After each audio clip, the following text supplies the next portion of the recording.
Dude. Yeah. Big O. Looking soft. Whoa! Soft O. Soft though. No, that's a capital.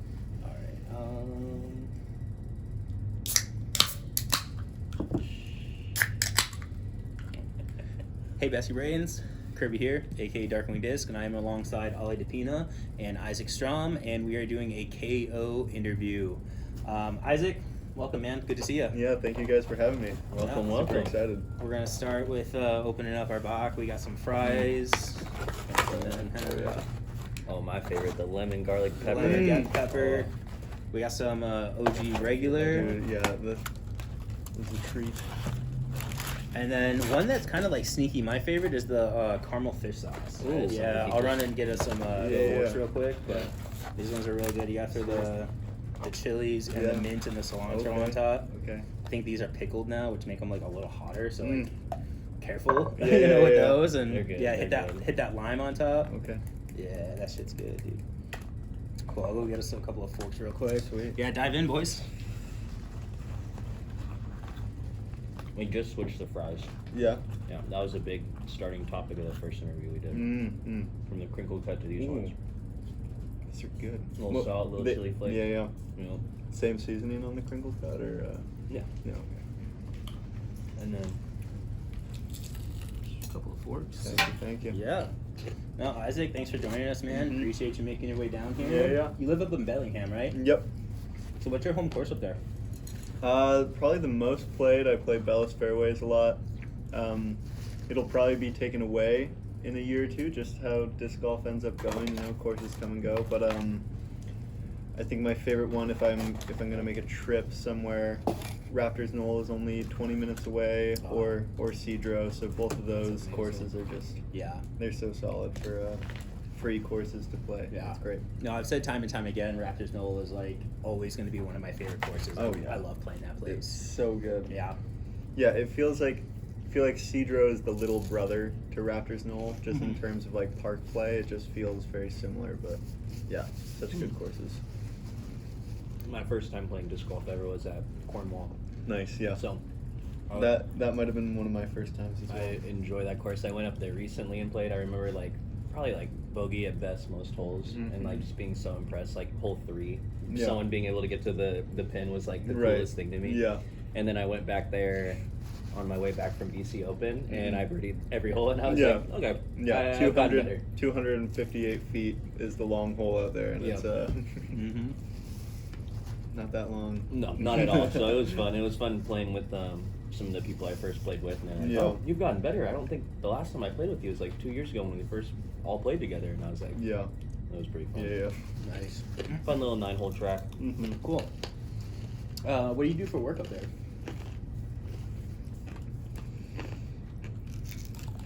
Oh, yeah. Yeah. I know, I'm too hungry. I came in too hungry. No, it's easy to take a big old bite and be yeah. like, shit. Get started. So I work for a yacht detailing company in the Skagit Valley. I started there during high school. COVID hit. Classes were effectively canceled, and I was like, okay, I'm going to start working full time. So I've been working for marine detail specialist. If you guys ever have a boat that you need detailed, hit us up. Marine detail specialist. But yeah, so I've been doing that for 4 years. It's pretty good. It's kind of like working out for 8 hours a day, moving a 10-pound buffer around, a lot of shoulder work and stuff like that. So Yeah. What kind of stuff are you like? Yeah. What kind of stuff are you doing on like a daily, like day to day there? yeah, so this week we were working on a 77-foot yacht. It's probably about $6.2 million.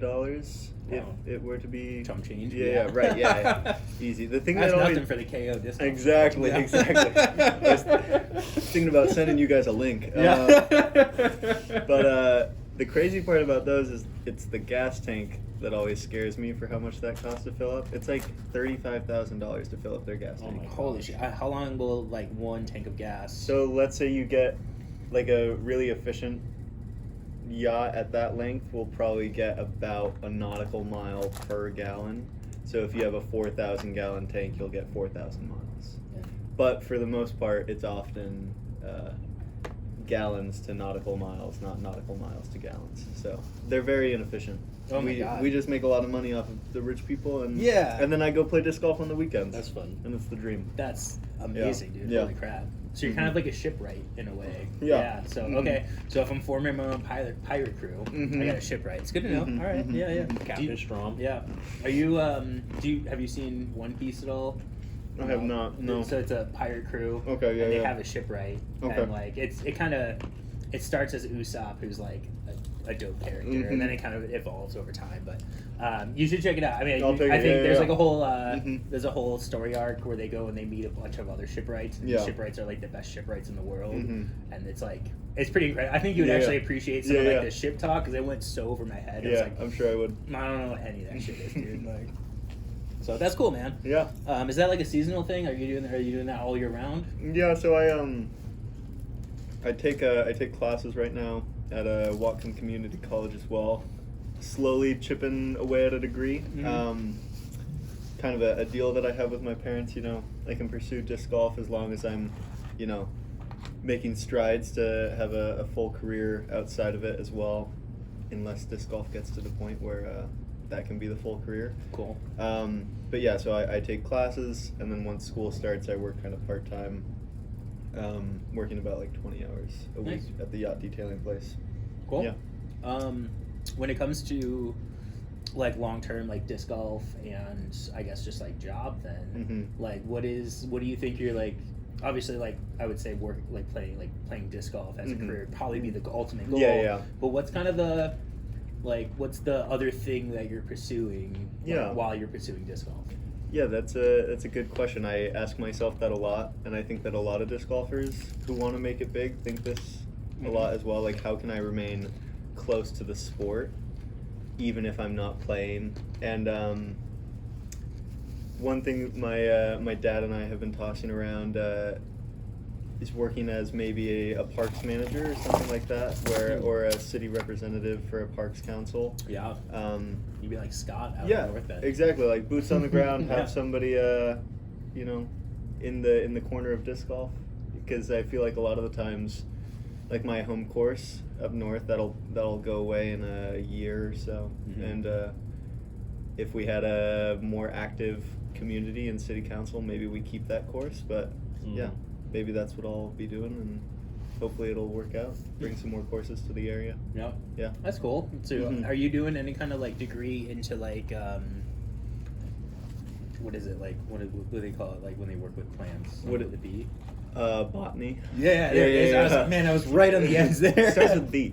Yeah. It's so all right. So side note, it's Uh-huh. so funny when you do stuff like this or when we do the podcast because like you realize you don't know how to talk. Oh, yeah. You know, like you Yeah. start saying things and you're like, what does that even mean? Like, You'll want to say something, you'll be thinking about it, and then you'll be like, oh, I don't think that's how oh, you no. pronounce it. No. I'm not going to say this No. anymore, and then you got to track somewhere else. can't think of the word. No, Yeah. I just thought of that. I was going to mention somebody, and I was like, I don't remember how to pronounce Yeah. your last name. I'm Yeah. not going to, yeah. Mm-hmm. I was editing or one of our most recent videos. Also check out our challenge videos on KO Disc Golf Show, and the amount of like dialogue I cut out from the two of us because it was so stupid. I was like that. Incoherent. That doesn't mean anything. You said Yeah. a bunch of words that together don't form a sentence. Yeah. Like why are you like this? You know. So For those who don't know, Kirby's the one that edits those, so sometimes I'm just filming them, and then I'll wait to watch. I'll see like what gets on and what doesn't, and it makes me like get excited for when they drop as well. yeah. Or like when we do the podcast, like on our clips today for YouTube, like you released one about the B-roll footage because Ollie did the intro the other day. And it took him like Five times, four or five tries to like nail it. Which to be fair is I usually do that. And he finishes with a quote, but I wanted to hit Yeah. that Ric Flair quote. Yeah, so yeah, hard. So yeah, good stuff though. It's hard to do this kind of thing and keep your posture and like just have the conversation. Like try to be articulate and coherent. Yeah, exactly. Like try to be coherent, but at the same time, like when you talk with your friends, like you're usually just coherent anyway. Yeah, like you right. don't have to try to do No. that kind of thing. It's Like, always easy until there are eyes on you. Mhm. It's just like putting, you know. If we were always playing like how we putt in the backyard, Mhm. there would be so many 1,000 rated players, but it's Yeah. just if you had that second player B putt, Right, You know, exactly. like Yeah, one of yeah. those two is going in every Yeah, time. yeah. Yeah, totally. But back to kind of like what you're working towards and like that kind of thing. Like, are you going to school for any kind of like park specialty or anything? You're kind of like looking at like kind of turning your degree into like that kind of thing? Yeah, I think so. So right now, just being at community college, I'm getting an AA, and then I think I'll transfer over to Western, and they have a really good environmental science Okay. branch of their university, as well as I know they have a lot of people who do their urban planning degree, Yeah. which I feel like if you got environmental science, urban planning, disc golf, match made in heaven, Yeah. just be effectively a course designer would Yeah. be such a fun Be job. pretty sweet, yeah. Yeah. Get paid to do that, yeah. Right. Big Yeah. happy group. Yeah, I mean Yeah. that can go so far. Mhm. You know, when you're out assessing land so that you want to put a course in, and you're looking at the trees, and you're like, "Oh, this isn't going to work because Mhm. these trees are going to die in 8 years Yeah, because of this or- reason," or you know, they already have a beetle Mhm. infestation because I see, Exactly, you know, like, yeah. That's awesome. That's huge, and that's a really interesting way, and I think something that we're going to see more in the future of people trying to do, where it's not people, and whether you make it in disc golf as a full-time career and you're sponsored and on tour Yeah. or not, you know, I think you're going to see a lot of people that love disc golf so much they're going to find ways to have jobs in disc golf regardless of what it is, you know. Yeah. So I wouldn't be surprised to see even a lot of amateurs, Mhm. you know, starting to do the same kind of thing where they're like, hey, I'm in school Yeah. for sports nutrition, you Yeah. know, and my goal is to be the next like Seth Muncie on the Mhm. pro disc golf course, Yeah, but do yeah. it nutrition based and Yeah. follow the players around and just Mhm. make meals for them and for, you know, like that's Yeah. there's a lot of avenues in disc golf for that. I know a Mhm. lot of like professional athletes that have somebody who just does meal prep for them. Yeah. Like, could you imagine if a disc golfer had that and there was a bunch of frozen meals that you could keep in your van frozen, you could microwave, Yeah. you know, and just like have 3 meals a day that are healthy and like set Mhm. up for you ready. Like Yeah. for a pro disc golfer, for a Ricky Wysocki type, you know, who's Mhm. making a ton of money, or Yeah. even a, you know, let's bring it down and say like a Chandler Fry or a Casey White level. Mhm. You know, how does that elevate them to the next step in their game? Yeah. You know, by just taking care of their body that much more and like that kind of thing. Like, Mhm. where are we in disc golf and why is that not happening yet? Like, Yeah. that kind of thing. Like, Mhm. yeah. Yeah, it was interesting seeing some of the stuff over at like the European Open with like the big Ford sponsorship and Yeah. Nike sponsorship, and it's like taken so much more. I know we do have big sponsorships here, not saying that, but definitely interesting to see like so much more of a corporate. Yeah, I think they really rally behind. They don't really care what it is. You know, they know that like eyes are being brought to that venue, and you know people are going to care about what's happening. And yeah, the Europeans, they really just pounce on it. And I just went over there for 6 weeks. Yeah. Yeah, played 3 events there, and it was just it's remarkable how much they care about disc golf. You can tell it's like maybe their entire city council is just all disc golfers or something like that, but it ends up where it's so respected and appreciated. And I would stay with Airbnb hosts, and I would, you know, I'm so used to in the States where you meet somebody and you tell them what you're into, and you're like, I play a lot of disc golf, you know, they're like, What is that? yeah, I think I've heard of that, right? It's at the park. The people I stayed with in Finland, I told them I was going, and they're like, oh, we think we know what course you're playing. Let us take you to the course, because that way you'll know, you know, you'll know where it is. That's cool. And they took me right to the course, and they're like, this is it, isn't it? And I was like, yeah, of course it is. Yeah. You guys nailed it. Yeah, it's just like, yeah, everybody knows what it is. They care about it, you know. That's It's- really cool. Yeah, That's it's so legit. fun to be a part of over there. Yeah, I want to get kind of talk a good amount about the European events, Mm-hmm. because right when you were playing the European Silver Series, I Yeah. was playing Portland Open and Mhm. State Fling. Yeah. So definitely something that I wanted to kind of, you know, kind of chat about like what the difference is on Yeah. our experience. Ollie came out and caddied for me a lot of those Yeah. days, so he has pretty good experience with like, you know, just kind of the details of the tournament. Like one of the Mhm. things that I particularly thought was really funny, and I don't want to out anybody, but like we had a security guard who was at both Portland Open and at Beaver State Fling. Did you guys have any like security guards or anything like that? Was there any like kind of security detailing or anything? No, I think we just had some lovely Scandinavian guys standing in the parking lot, you know, ready Yeah, to yeah. protect and serve if they need. But yeah, it was On-call biking. yeah, exactly, a very relaxed environment over Yeah. there. Yeah. It's interesting, yeah, because even though this is a story I wanted to tell, even though we had a security guard, I know one day a friend of mine was trying to park in the player parking lot, and she's like, do you remember who the security guard was? That lady that would walk up and I'd say hi. She's like, how you doing today, darling? And she was always like so happy and smiley. She was awesome. She was like one of my, like, I loved seeing her every day. But I heard that, well, one of my friends told me that he was trying to park in the player parking lot, and she's like, oh no, this is for players only. And he's like, come on, like, what if I like buy you a Coke? And she goes, make it a Pepsi and you got it. And she just like let him park. And it's like, that's kind of weak, you know. Bring back bartering. She you know, needed a Pepsi. Yeah, she needed a Pepsi. You really cannot bad. fault her And for that. I don't blame her for wanting to get a Pepsi in any way, shape, or form. Like, that's awesome. But at the same time, like at like a sporting event, you know, like that's not even at like I think like high school track events that are big enough. Like that's not happening. Your security guards are like, kick rocks, kid. You know, get out of here. Yeah. So. It's just kind of interesting, like kind of seeing like where disc golf is on the state side. Like we're still there. We're still like you can sneak into these courses like no problem. Yeah. Kind of thing. And like granted, like I heard a lot of European courses like they don't even charge admission. It's just like a park and they're like, come on in, check it out. Exactly. Yeah. I think in Finland I was very surprised with I went and played I want to say it's the Sibi course. Kind of near Helsinki. It's where they just had one that I think Rick took down.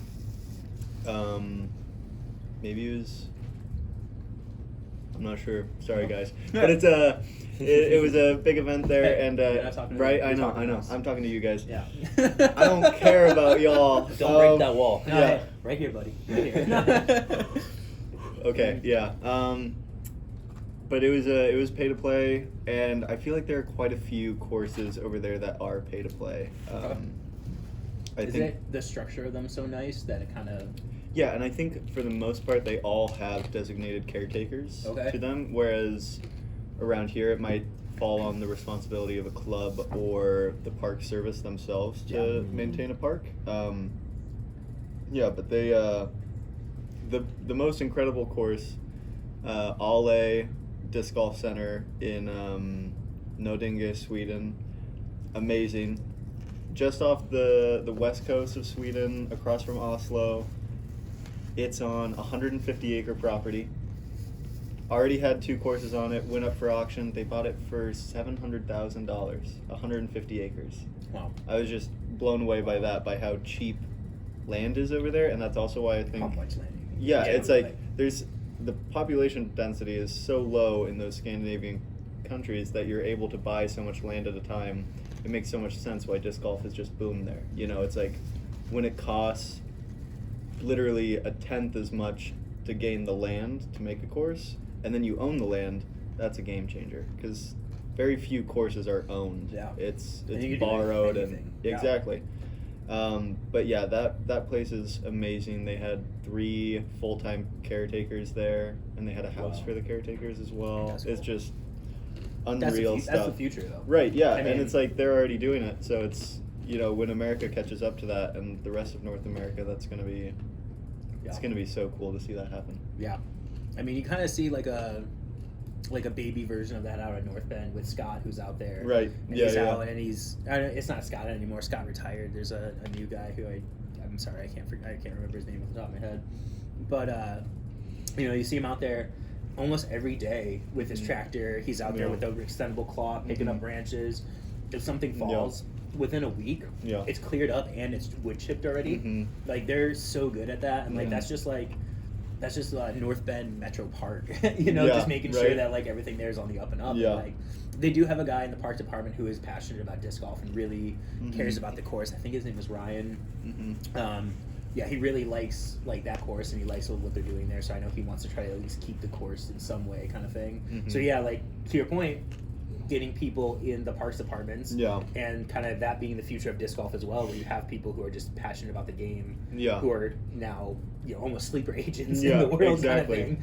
I think that's what we need, 100%. Yeah. Yeah, and I'm really excited for when a big company has a disc golf geek or freak in their 100%. high ranks. You know, it's gonna take 2 guys at one of the big sporting good companies, Nike, Adidas, you know, something like that, and then all of a sudden it's just Yeah, you see what Paul Macbeth and Dylan Cease are doing. Yeah. And those are just two people without being a major corporation. And Right. like they're making huge ripples and building courses in New York and the Paul Macbeth Foundation. Yeah. So that's think super about like exciting. a corporation behind that. Yeah. It could be a lot bigger. I mean, they would jump on signing like a Kristen Tatar so fast. Yeah. Like that is like she is bread and butter, like a Nike player. You know, Yeah. like an Under Armour sponsored athlete. It's Well, like, I mean, no she is sponsored by Nike. Is she? No, Nike is has Nike some- okay, yeah, she yeah. has the best brand deals I mean, ever. she's got like Cadillac. She has Porsche. Porsche. Yeah, I was like, is that she got like a car brand and stuff like that? Like, Yeah. that's amazing. Like, I'm open for Porsche car Estonia, sponsorships. Nike Estonia, yeah. Toyota, I'll take anything. Yeah. Like Fiat, sure. That would be I don't awesome. care. Like literally any car brand. Yeah, what's I'm like down. I'll I'm a take Volkswagen like guy what's all the way.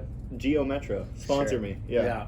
Name the, I'll live out of it. if there's like a used car dealership that wants to sponsor me, I'm down. Cash for clunkers. Yo, let's go, dude. That was my shout out to my recreational soccer team when I was 6 years old, sponsored by Cash for Clunkers. Were you guys known as the Cash for Clunkers? Clunkers. I think so. You had Let's that, go. We yeah. won. Yeah, just clunking our way through it. You Yeah, know? doing great. That's hilarious. What kind of like big like culture differences did you see in those European tournaments compared to like some of the U.S. ones? Like for a U.S. tournament, for instance, you know, like we are all like everybody kind of knows the culture things. Like before hole 1, everybody's probably gonna fist bump. Everybody's gonna fist bump before 18, which is fucking stupid. And then everyone's gonna fist bump after 18, which is appropriate. I've but, actually like, never thought of But that. like, why do we do it twice? It's super dumb. that is silly. I like to. I don't know. I like. I'm done instigating it. I haven't instigated in so Yeah. long, but somebody on my card always does, and it's a fun game for me now to sit back and be like, which one of you fuckers are gonna do that? Just I wait till only get do on the it- card with I you. know you're gonna be doing it like every hole. Nice, Hey, all right, guys. Kirby. Hey, good Great. round so far. Pump for you guys. Like get this guy back into MA1. Never again. Unbelievable. Never again. I'm just worried what would happen if we didn't do it. Before The 18th, you know? I bet nothing. What if somebody... I've had some of my best drives when I haven't I- forgotten. Uh, I'm not gonna lie. I'm not superstitious. I am a not little either. Yeah, stitious. I'm a little stitious. But not superstitious. Yeah. But I just don't. I see no gain in it. You Mhm. know, like I'm fine to do it. Yeah. But unless like I'm not instigating it. Somebody on my, Yeah. if nobody on my card instigates it and it's my box, I'm actually gonna walk up to the box a little quickly and kind of try to instigate the hole. I'm trying to remember back to all the rounds that we've played together and see... If I've had the pad, if I've walked up and somebody has. I feel like stopped me. I feel like I've definitely been like, hey, good round, and you've already been on the tee. Yeah. No, that's a thing. That's awesome. I am actively trying to avoid it. Yeah. I'm not. I don't know if I'm actively trying to avoid it, but I'm not doing it. Yeah. And then if somebody does it, I'm like, yeah, right, yeah, good job. Yeah. We're gonna do this again in about 5 minutes. I'm gonna do it 5 minutes after that. I'm gonna Yeah. find you in the parking lot. Yeah. That's what happens. Hey, great round today. Dude, yeah, we all like, I'm gonna we're message like, you when I hey, get like, home. awesome playing with you. We punch in scores. We walk up. You're like, you shot a 6. Hey, man, great. It's like, dude, I'm gonna like tap knuckles with you about 9 times before I walk out of this parking lot. Like, I'm gonna we're get good the- right here. You The know. emoji message, a little fist bump on there. Can't avoid it. I'm sorry. That's funny. But did you guys do stuff like that in Europe? Is there like, you know, or is that like almost like a spitting image of the States kind of thing? That one's very similar. You know, have a good round. Mm-hmm. I don't know how many people know about the tradition of like ringing chains on a star frame. I know that's a European thing. Yeah, for that's sure. a Finnish tradition. We were playing really hard courses, so we didn't get very many star Yeah. frames. But when we did, it was just second nature for everybody to go ring chains. I feel like I would get annoyed at that at some point because like if I hit a long putt, Guy's a hater. No, well, so I'm big on pace of play and stuff Yeah, like that. okay, So like okay. if I hit like a 30-footer and I'm the first one to putt, Yeah. and I go and I grab my disc, I'm now heading towards the next hole. Yeah, I'm but- getting out of your way and I'm heading towards the next Last area. person hits the bell though. No, every- you all everyone- go everybody ring. has to go back. That's why it's so fun. So no, that's what I'm saying. If I'm 50 I feet like away that. because I'm already heading towards the next tee, and like I'm like, "Ah, I gotta go. Walk your Like, ass I gotta back." walk back and like shake this stupid It's thing. a- With and you got the guys on the next card just like being like, what the fuck are you guys ringing? Get out of my way. Well, it sounds like you just don't want to go to Finland. Yeah. and get a star frame. Yeah. I'm gonna but, actively just clip like that. take I think Star I frame. think the first tournament I do, I'm gonna make that in the rules, like, hey, please on star frames there'll be bells at the end of every hole. you like, have to ring. Yeah, I'm gonna ask. It's gonna be like, just please for me. Yeah. It actually won't count. It You'll won't. get a, you'll get a par you'll get a plus stroke. 4. Yeah. You did not finish the Mando hole. or bell ring. Yeah, no. But other than that, trying to think. Learned how to say good shot in Norwegian. That's brakast. So I was saying that a lot. Okay. Also, it's really nice. Swedish and Norwegian, those languages are really close. And then Finnish is its own thing. Okay. And that one's tough. But yeah, Swedish and Norwegian, it was like you could kind of make sense of it if you were looking at a sign, and then you would get to a Finnish speaking place and you'd just be like, whoa, hey. Yeah, I don't know of any other traditions off the top of my head though. Okay. Do you think they're a little more on the rules at all? Like with like certain PDGA rules? Sometimes I don't really see a lot of rules called in the States, and then I'll hear of time violations and they're usually at like a Euro Open or like, because I heard Gannon and there's the Nico one and different things like that. I'm just wondering if maybe those rules are a little more enforced or anything like that? The only rule that was enforced on me, I unfortunately had a falling putt inside the circle. I was down on a knee, made the putt, but I was not able to maintain balance, fell forward, hand in front of my lie. That's legit. Right, yeah, it's like I missed that, they called it, and I was like, yeah, so we looked up the rule, +1 stroke. Yeah. But I feel like I did that. Right, it's like dang. There's no denying. There's no conversation. I just made this 31 foot from the knee around the tree, but yeah. I wonder. Okay, there's an interesting thing. If you miss that putt and you still fall over, does anybody say anything? Because technically, it's still a violation. Right, it is a Or violation. do you think it's just like or if everyone's like, well, kick him while he's down? Cares? Yeah, he's already on the ground, literally. I don't know. Oh man, yeah, because I don't know what I would do in that situation. in my heart of hearts, I want to say that I would Yeah. uphold the rule and be like, you had a falling putt there, but also you didn't make it, so I don't think I would. yeah. Well, I'm not gonna say anything. It depends on how much Not I gonna saw. incriminate. Because Yeah, if I was like, I'd just be like, True. I'm legally blind. Yeah. I might just be like, hey man, technically that's a falling putt. Like, don't do that again. Yeah. And just try to like leave it at that and just like hope nobody pray it doesn't happen seconds. again. Yeah. Yeah. Well, if it just like, hey, this is your warning. And even Yeah. if somebody seconds it, it's like, cool, he's got a warning. Like, just like, Uh-huh. let everybody go. But then like, if you do it again, it's like a thing that you're just about. Like, Yeah. I don't care if you're missing these anymore, man. We talked about this, you know. Like, I had a guy on my card a couple weekends ago who, on like one or two of his throws, instead of being behind it, he was like to the left of it, and like He was using the landscape instead of portrait. yeah, for his, exactly what lie. happened. Exactly, yeah. I was like, bro, you gotta Hamburger. rotate that device, bro. But I was like, you know, Golf like rotation. I thought I saw it on like the first time he did it, and I kind of was like, I don't know if I was paying enough attention. So I watched him on another throw that looked kind of like he was about to miss, and he totally missed. So I just went up to him, like we were like walking down the fairway. I was like, hey bud, come here real quick. I was like, just careful with that. I was like, and just keep a heads up. But like I'm not trying to mess with this game. I'm not trying to like actually call him out on it. It's just something that's like, hey, like you missed this one time, like just like hey, heads up, like tighten it up a little bit, bud. Like.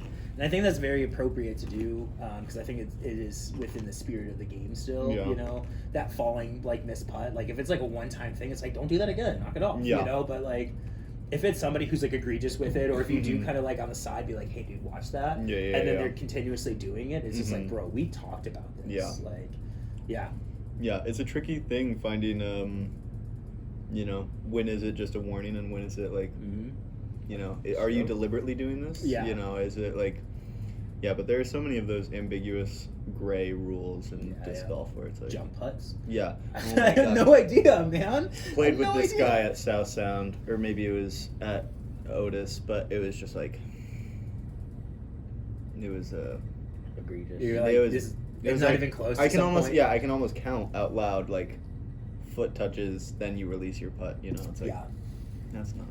Every once in a while, I have a jump putt where I'm like, that was really close. Yeah, right. I'm unsure. You have to have a your foot has to be behind the ground, like touching the ground. Yeah, touch the ground while the disc comes out of your hand. Yeah. A lot of times people like jump, they're in air and then they release it. Like I see it with a few. Yeah. There's one top level Pacific Northwest is he's from just the area. But I don't know that I don't think he's from Seattle necessarily. No name. But he's like no, I don't want to use a name. But he's like, I'm good to see this guy do this like twice around.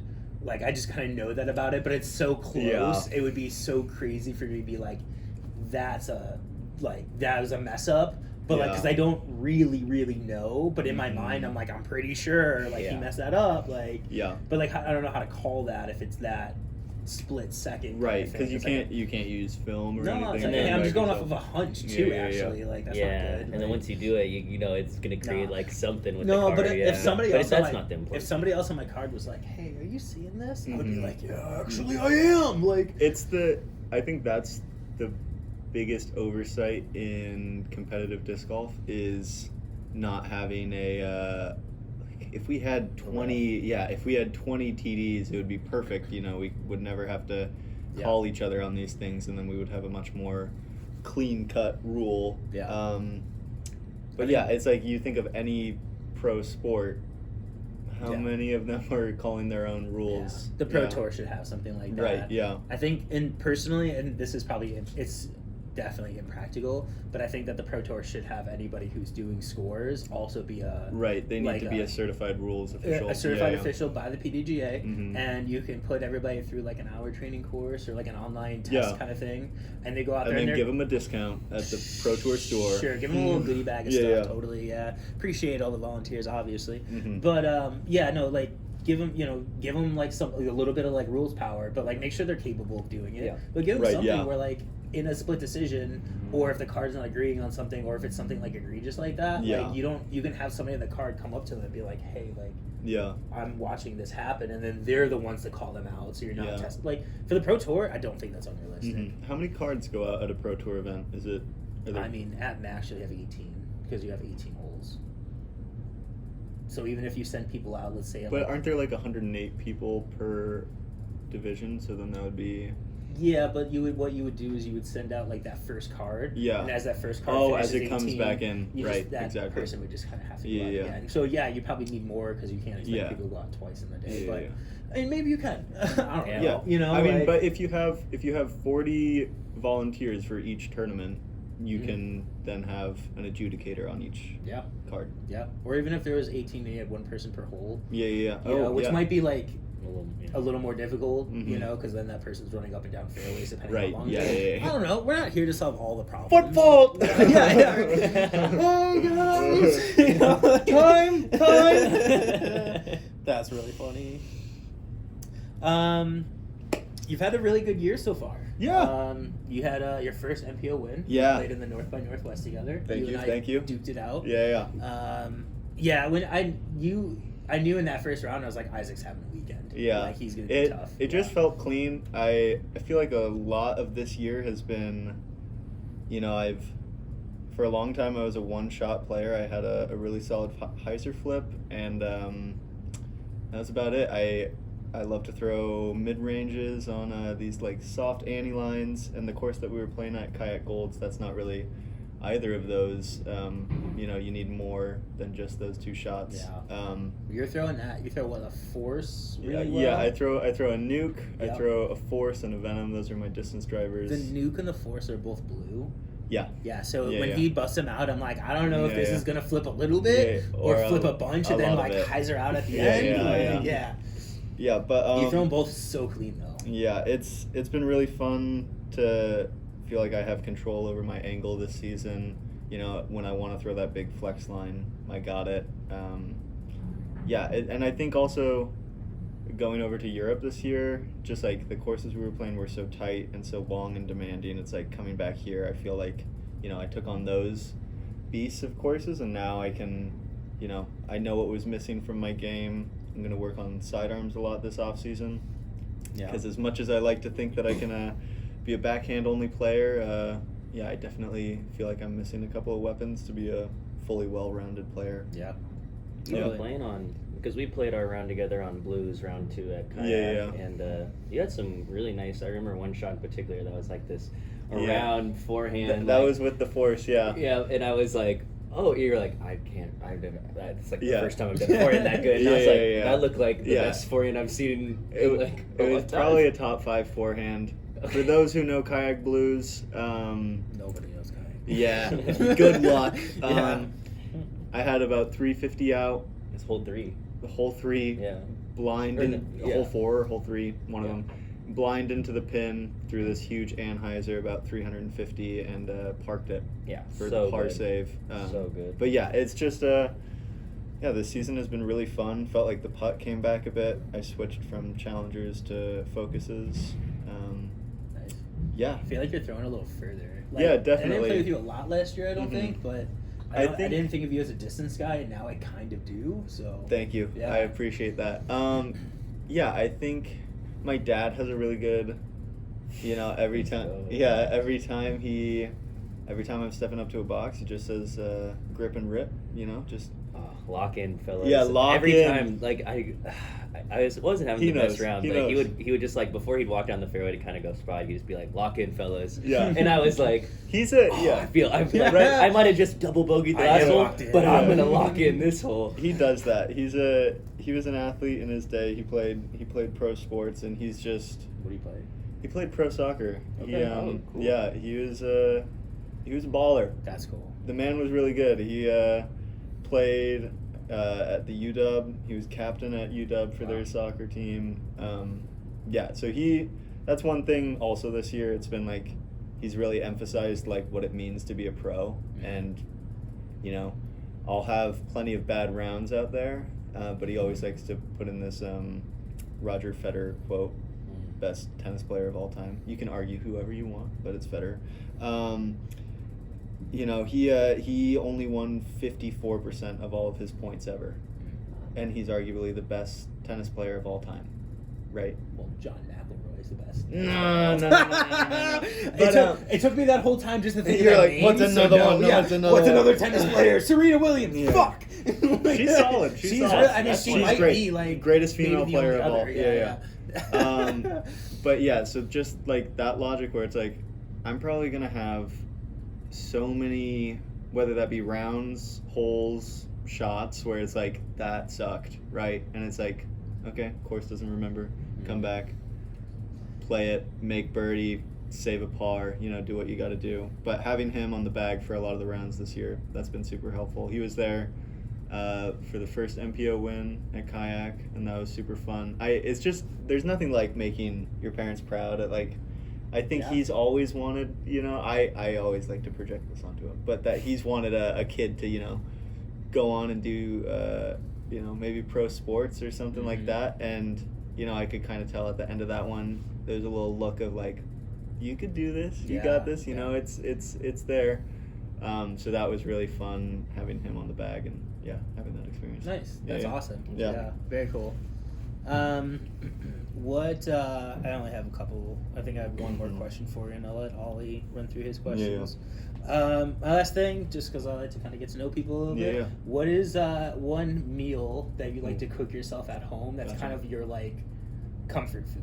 Okay. Like for me, Yeah. like I like making just like a quick pasta. Uh-huh. I'll throw like some butter and maybe some like green onions and a little chicken in there or something, and like keep it real simple, right? Like everybody's kind of got that one like home style meal. Like what's yours? Yeah, it sounds so odd, but I make a lot of pancakes. Okay. Pancakes Dude, are- this is the Lovely. thing people love. Yeah. So pancakes are my comfort food for sure. In my Okay. house, I'm known as the pea cake monarch, Oh my god. which stems from a game where we had to pick our username, and there were only a certain amount of characters. So it was Pancake King, and then that didn't fit, so then it had to get abbreviated, and then pea cake for pancake. Monarch. Monarch just overarching. Okay. This ruler of sorts of the pancakes. But yeah, so that's All right. I love a pancake. So is it? Are you going yeah. straight pancake, like just like reggae, or are you like throwing a bunch of stuff in the middle of them, and like what's going on here? It depends how I'm feeling. If Okay. I'm excited, if I got that gleam in my eye, I might zhuzh it up and do some strawberries, blueberries, something like that. Fruit option. Little fruit, got to have a little whipped Little cream. fruit. Yeah, I like syrup. whipped cream on top. Yeah. Do you do like any kind of like special syrups or anything? As I get older, I become more like my dad, so I put more like peanut butter and maybe something like that. Yeah. But yeah. that's, Okay. A couple weird ones for you. Yeah. Have you tried to do the viral spaghetti pancakes? No, I have What? not. You put pancake batter in a squeeze bottle, and you squeeze lines. Oh. Yeah. And you just let them cook, and you got like spaghetti. Oh, I thought you were Yeah. like spaghetti on. Yeah, I was like, It's a sloppy, It's sloppy Joe. Yeah, but with basically, pancakes. it's got like meatballs, and you just kind of. my brain, I was like, I don't know if that's. Yeah. Ew. No, I have not done that. I've seen where they make like the pancake cereal. You know, they do like a whole bunch of tiny little ones. Yeah. That's cool. Seems That one's great. not bad. The other Yeah. one that I think I'm really into trying is they take like a little small piece of sausage and they cook Ooh. it, and then they just like throw it in the pancake batter, Oh. and then they just throw that onto the Like the a breakfast corn It's dog. Exactly, like a Wow. breakfast corn dog, and that's another one Wow. where I'm like, I'd hit that Yeah. real hard. Like, yeah. Yeah.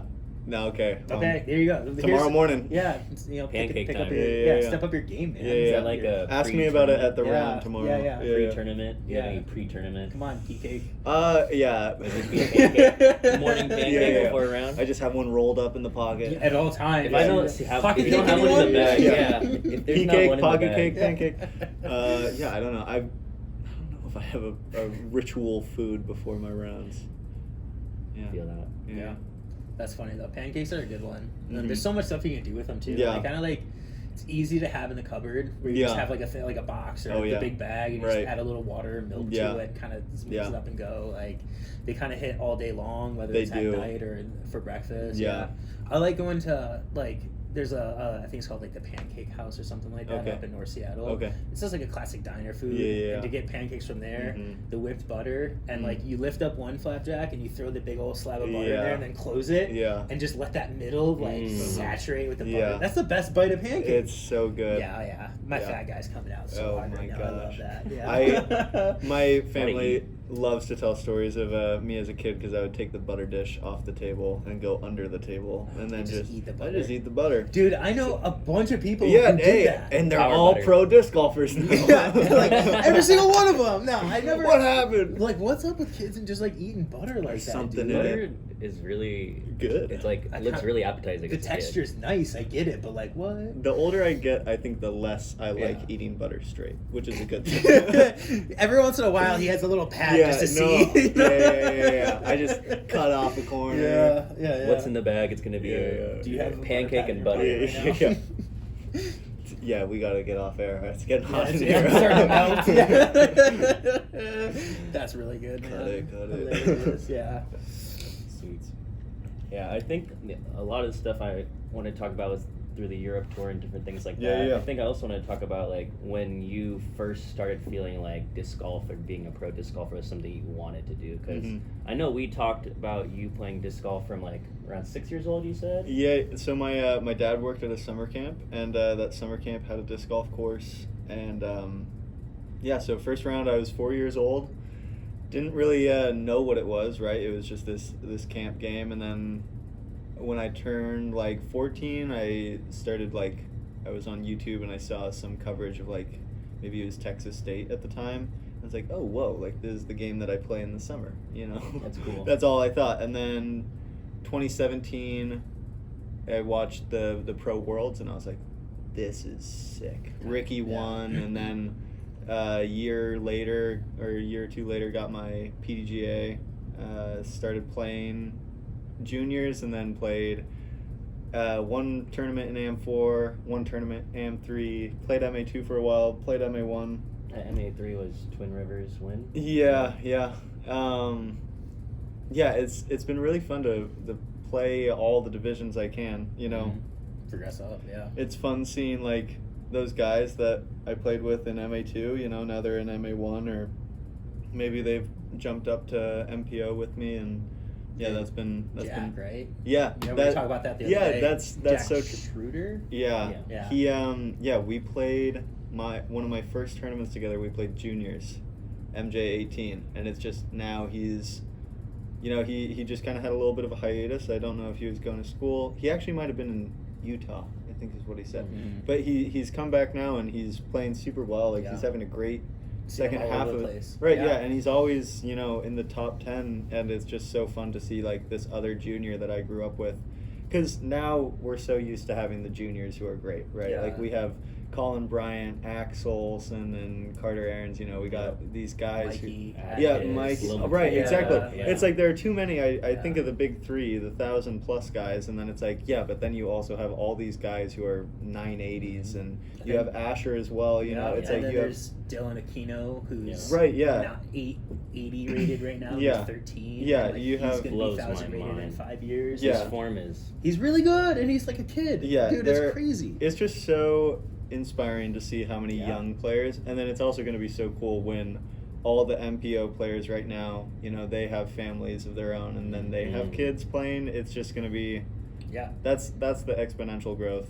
Yeah, I talked Coming about into this play. on an Yeah. episode a couple weeks ago of Yeah. our show where we're currently in the golden age of disc golf, and Yeah. you're one of the reasons. I mean, Yeah. you're 24, 22. 22. Young. So you're in that young Yeah, wave yeah. of players, Yeah. right? Ollie, you're 100%. 25. Yeah. So Mhm. you're also in that young wave Yeah. of players where we have Yeah, the YouTube generation of Totally. Yeah. Well, we have guys like Kenny Clark. Shut it. and- we have Kenny Clark and Kyle Right. Crabtree and John Anderson Yeah. and Ming, who are in their 40s and 50s Yeah. and still as good, if not better, than most of the MPO field or the Right. entire MPO Right. field.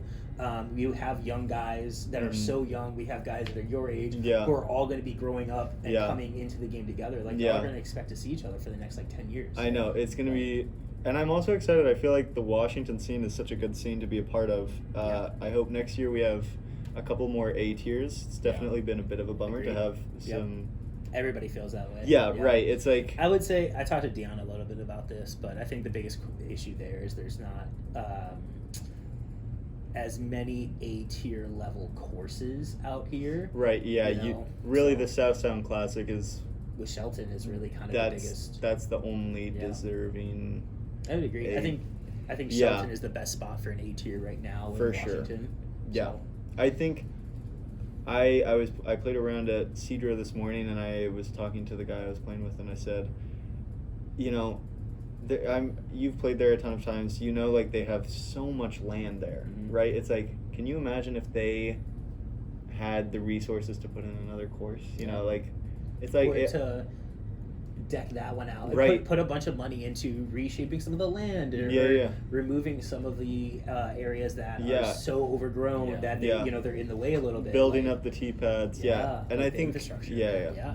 I think that would lead to another A tier quality Mhm. course. But Yep. yeah, I think it'll be interesting. You know, that 20 years from now, you know, there'll be a ton of juniors and yeah. a ton of high level tournaments throughout Washington. So that's super exciting. Yeah. Agreed. And to get back to what you said earlier, I forgot about it, but when I knew that I was like, I think I want to pursue this and play pro if I can.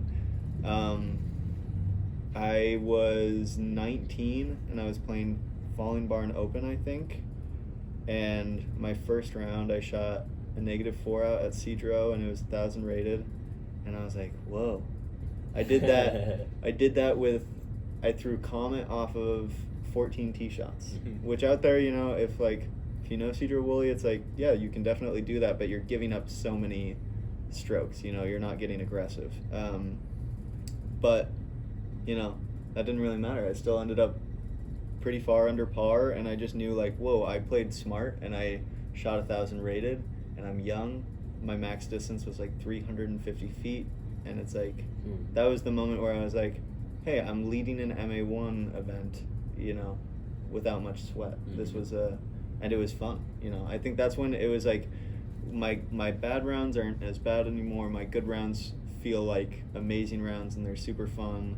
And it was just like that high feeling of having that good round or winning a tournament, whether that have been in MA1 or MPO this year. It was just like, yeah, I love chasing that feeling, and that pressure is such a fun and scary thing to be under. Yeah. Yeah. Totally. Yeah.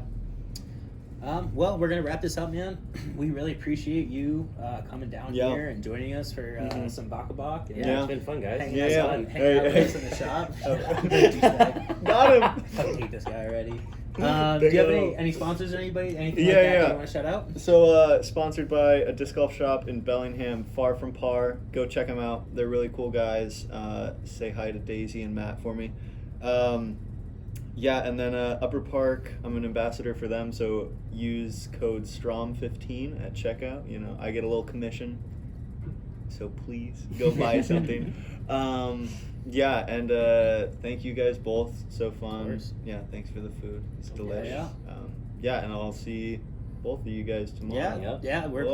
playing. Yeah, White River Open. yeah. So we're probably gonna drop this episode next Friday. Okay. So by then, we would already have played White River, And you'll be talking to. You can title it "Talking to the White River Open Champion." Yeah, but Hopefully. then all of our videos are gonna have to be titled that because I'm gonna win everything. Oh, I didn't think that's You where didn't that know was it's going. gonna be my first MPO win. Whoa! Hey! Big O, Nice big try, O. though. All right, great seeing you guys. Yeah, Thank you so good much. seeing you. Yeah. Hey, All right. hey, hey. Get out. Yeah, one more time.